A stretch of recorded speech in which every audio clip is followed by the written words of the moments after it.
sextoyscloseout.com. Visit us at sextoyscloseout.com and add some toys to your toy box. Let your imagination be the guide to your stress relief. Sextoyscloseout.com has everything for that perfect play night. Alone or not, you choose.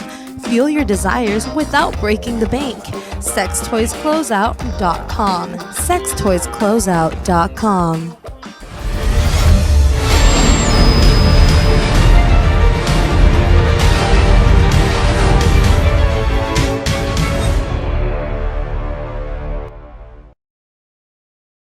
All right, we're back here with another episode of Aftershocks on AFTERSHOCKS.TV.com on the CMS Network.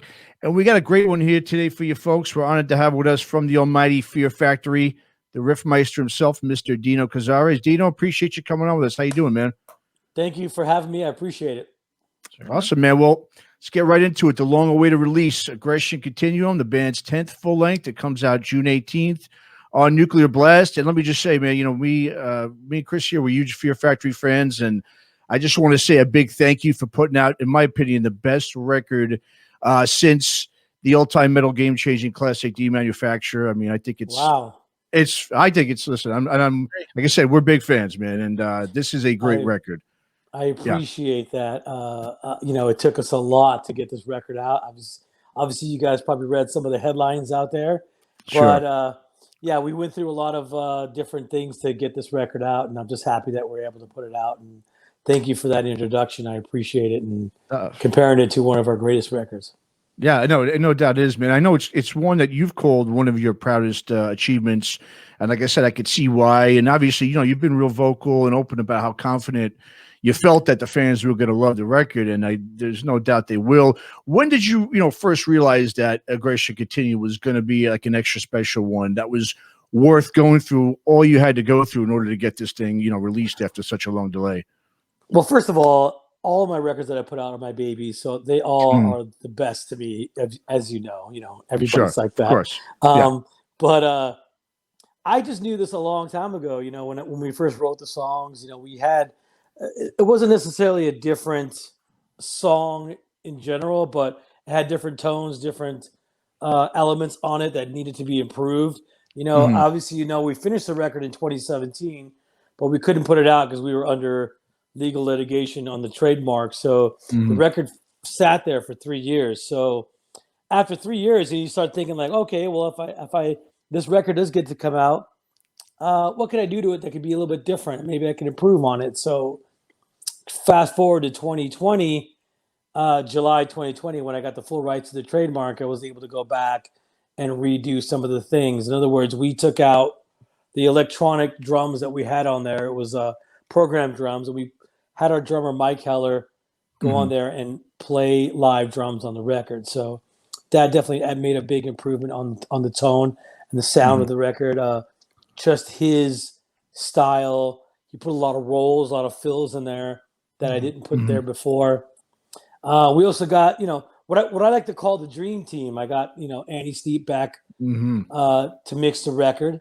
He mixed the album before that, Genexus. And I also got Reese Fulber, who wasn't present on this record until now, until I brought him back. And so I wanted to get that dream team back, if you know what I mean. Sure. To improve this record. I just felt that it needed it, and I felt that all the shit that I went through was like, okay, I need to go back, and I need to just to convince the label that it's a good thing to do, and they felt that it was right as well, and so I was able to do it. Yeah, no, man.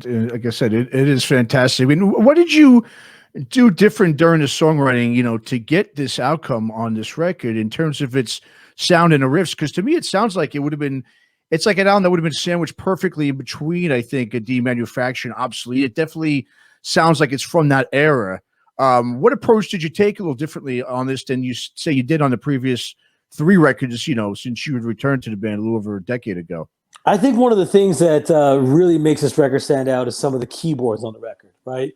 We had like about 4 different keyboard players on the record. We had a guy named Igor Gresh. He's going to be mad at me. I can't say his last name correctly. Kreshkov. and Oh. it was a keyboard player from the band Yes. Okay. He obviously, those guys are amazing, right? When it comes to that kind of stuff. And he appeared on the first song, the intro to the album, which is Recode. And on that record, on that song, you could totally hear the big orchestral pieces that he put in there, and it just sounded like a movie soundtrack, right? And then later on, when he appears on the record, he also added a lot of his elements in there too. Then we had a guy from Italy, a guy named Giuseppe Bassi, who has this company called Dysfunctional. He added a lot of his keyboard elements too. We had a guy named Max Caron. We had Damien Reynaud, who also co-produced the album with us as well. He was on the record as well. I think all those different elements that we got, especially when we added Reese on it, that it added a whole new vibe to it. So each song kind of has a different person on it, and it makes it sound a little bit different than what we've done. You know what I mean? Yeah, certainly. Yeah. Now, Dino, obviously there was tons of controversy, and no secret there. No secret there. There's lawsuits, there's bankruptcies, there's Burt quitting. There's so much stuff that was going on. Divorces. That's what I mean. There's so much. Was there ever a point where you just thought, you know what, fuck this, I'm done. Sorry, record label, but you're not getting it. I'm going to, reform Divine Heresy and do something different or whatever. Well, the record, just so you know, the record company already owned it. So we already had finished the record in 2017, a different version, right? And so they already owned it. But there was a period where I never felt like giving up. It was a period where I just thought we were going to have to maybe change the name of the band for the record to come out under a different name, right? That was the only time. But I never felt like giving up. No way. I was not going to give up. I'm not going to give up the fight. No way. Sure. Was that because you felt so strongly about the music that you had created, or was it more about, hey, I've got 30 years of Fear Factory. I'm not giving this away because of stuff away from Fear Factory, the music? Both reasons. For every reason you could think of. From day one, when I first started this band, I was like, this is my number one baby, right? I'm not just gonna give up on it, because it had some issues. You know what I mean? Definitely not. And that's been my mentality since day one, because I don't know if a lot of people know that the minute we first started and we were going to go in to make a record, we actually made a record with Ross Robinson, and this is 1991, and we couldn't come to an agreement on the contract, that we actually had to settle it out in court. So that's kind of been our thing since day one, unfortunately. You know what I mean? It's like, welcome to the music business, boys. Right. Yeah. So ever since then, I've been fighting for it ever since then, Dude, it's crazy that you bring that up, and I'll retell you a quick story, and you may remember this, you probably don't, but at one point I saw you in Cleveland at Peabody's Down Under, the old Peabody's, the real small club with the poles in the middle. And I remember talking to you and Burton at that point, and that had to be demanufacture era, I think. And both of you were like, we're hoping we can get this off the ground if we can get past all this record company bullshit and all this legal. You guys were talking about this all the way back then. So it's weird how that has just followed you all the way through your career. Yes, it was totally weird. Almost like there was a black cloud above us, It's like I needed to go to a witch doctor to get the curse lifted off this band, which I was actually thinking about.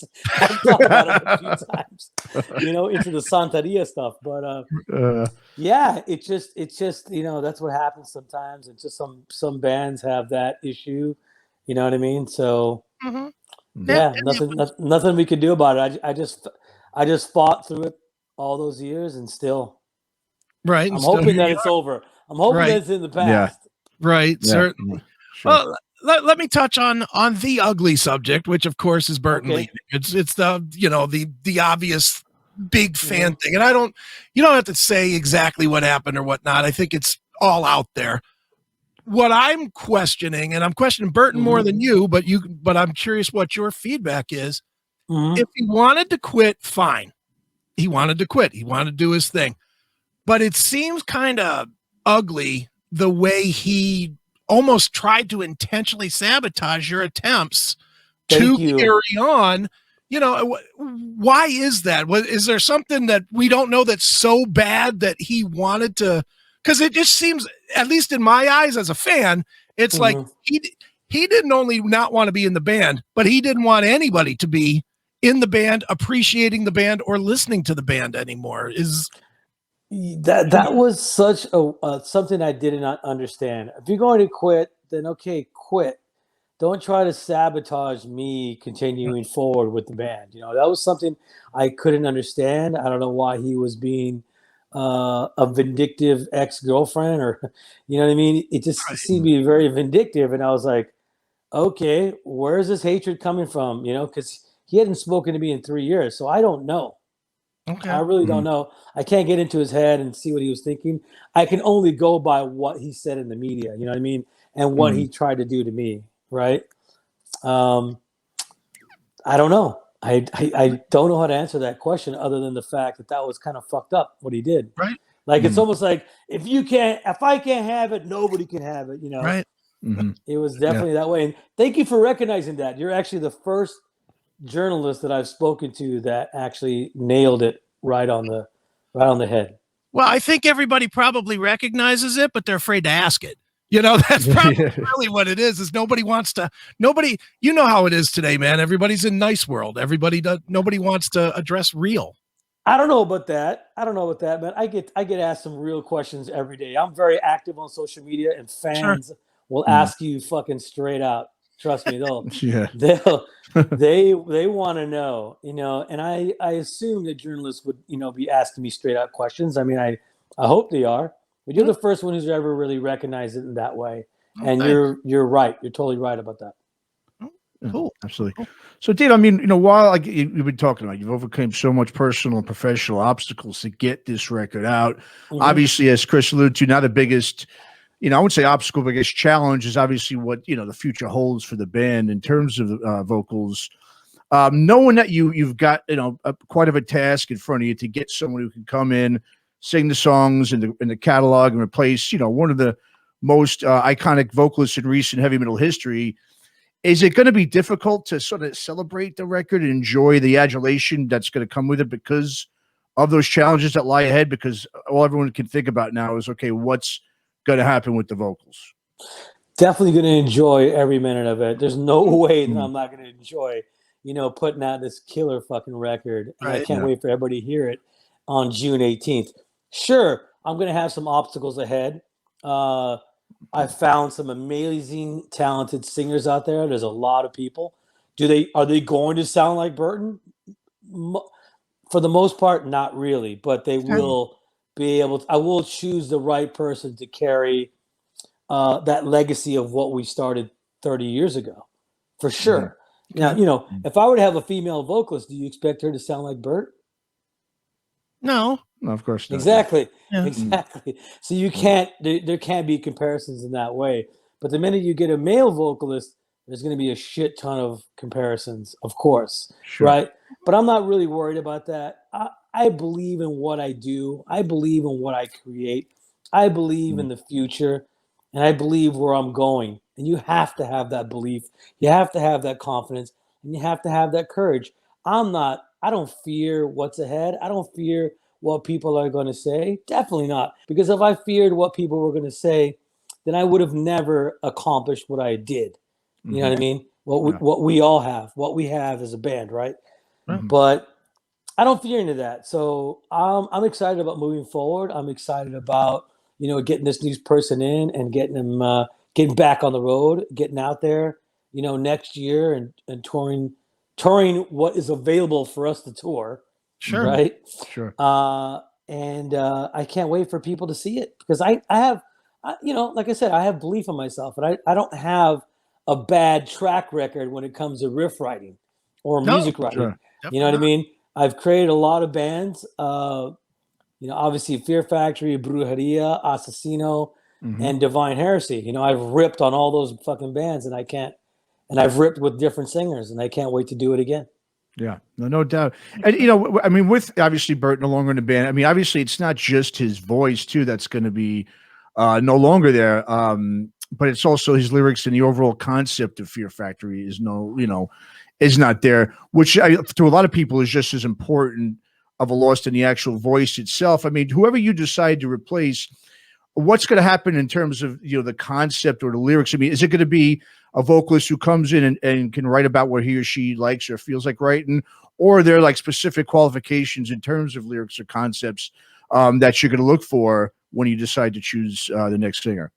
Okay, going to the first part of that question is Burton was not the only one who wrote the concepts to the record. Okay, he did not come up with the majority of the titles of the album or the songs.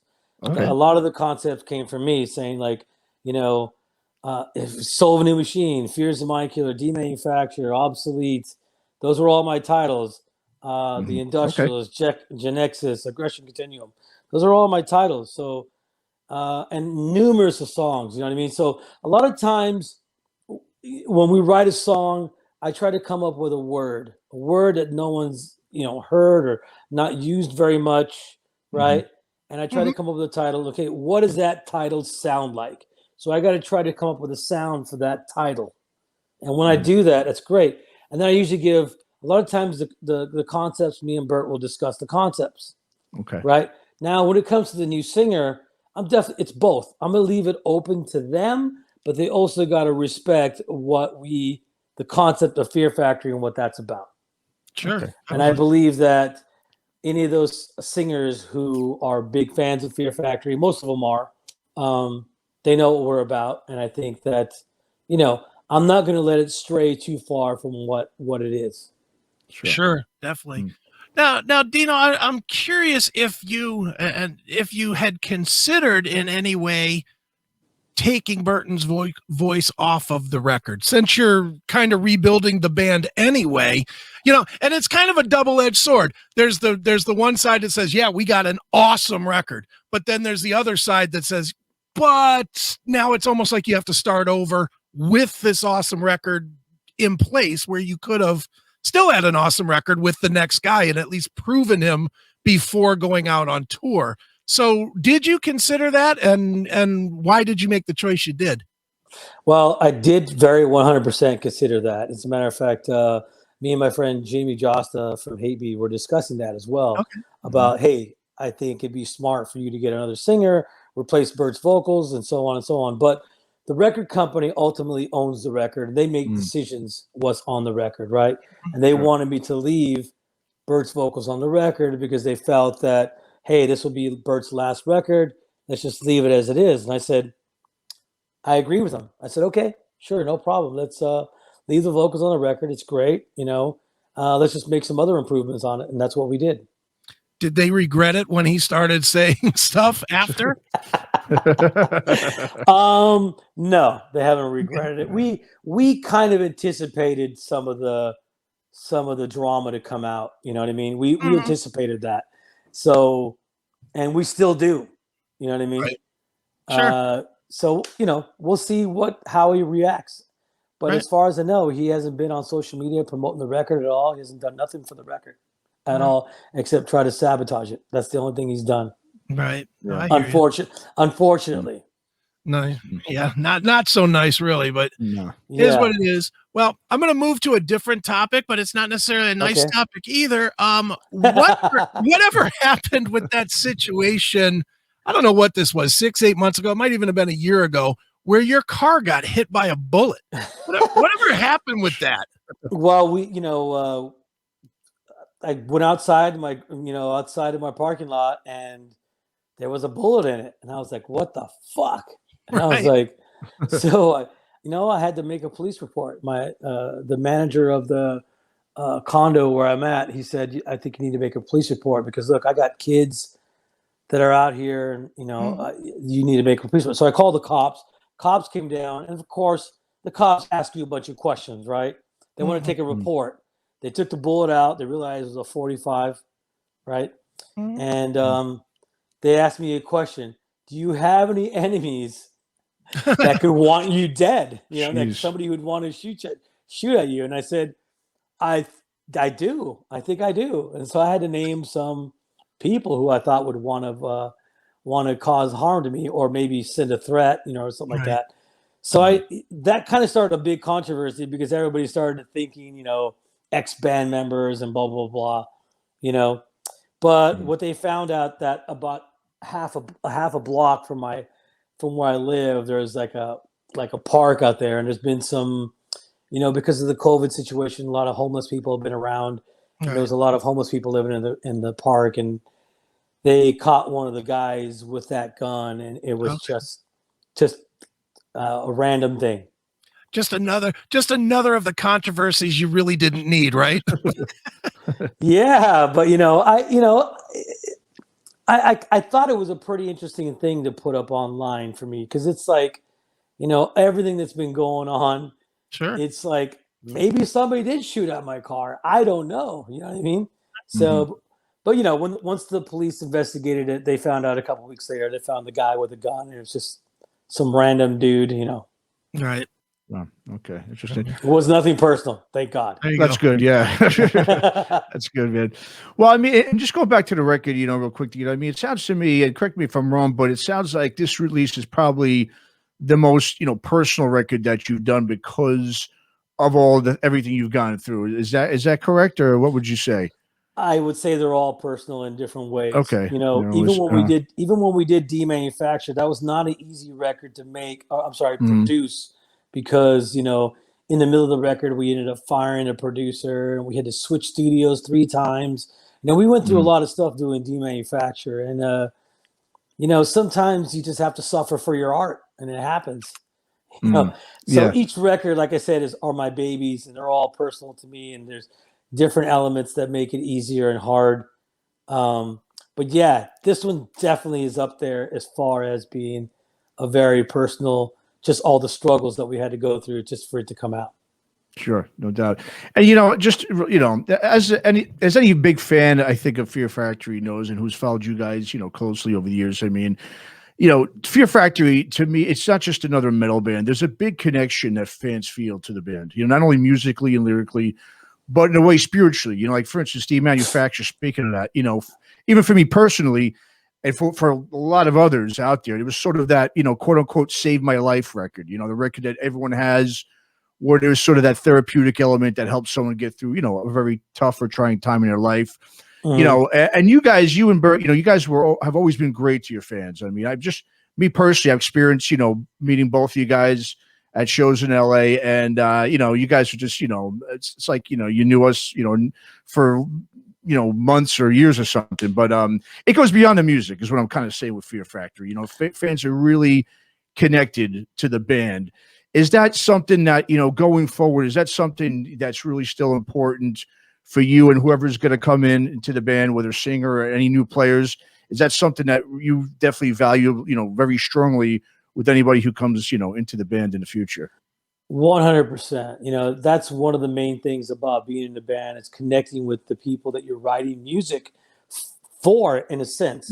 Of course, it starts with you personally and what you believe in and what you want to convey out there. And, you know, ever since we started Fear Factory in the beginning of just what it means, what Fear Factory means is to anything that manufactures fear. And it could be anything from government, religion, technology, and we've always talked about all those subjects and how to overcome those things. So a lot of people like read songs like Resurrection, you know, I mean, those type of lyrics, The Final Exit Network, Expiration Date, all those, you know, ballady type of songs, even South by's Resistor, they all have this negative positive where it starts off, you know, pretty negative, and then then when you hear those beautiful melodic choruses come in, you see the light at the end of the tunnel. So people always kind of connected with those lyrics. Definitely. And you're right.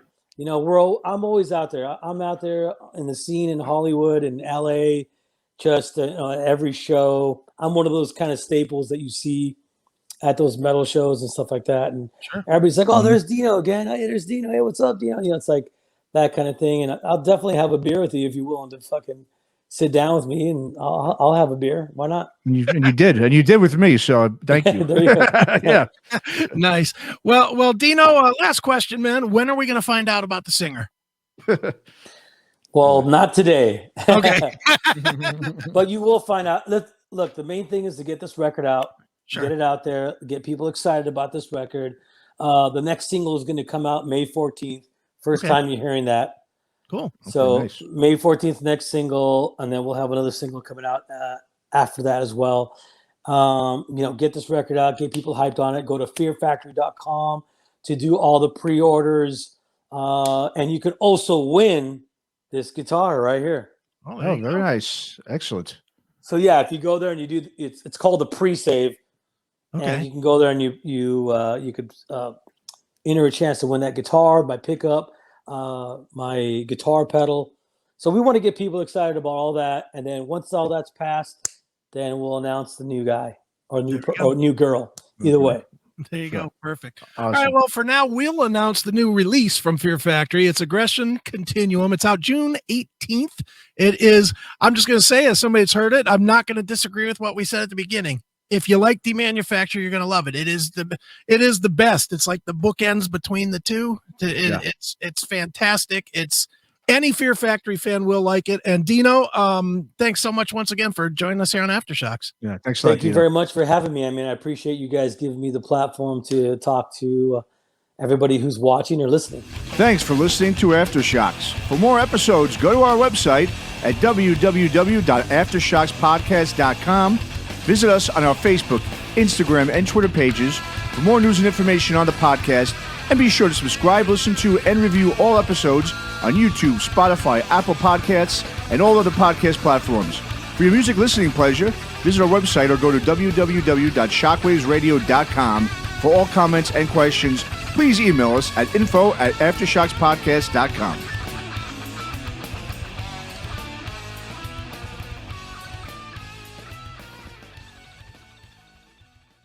All right, everybody, another great interview right here on Aftershocks TV.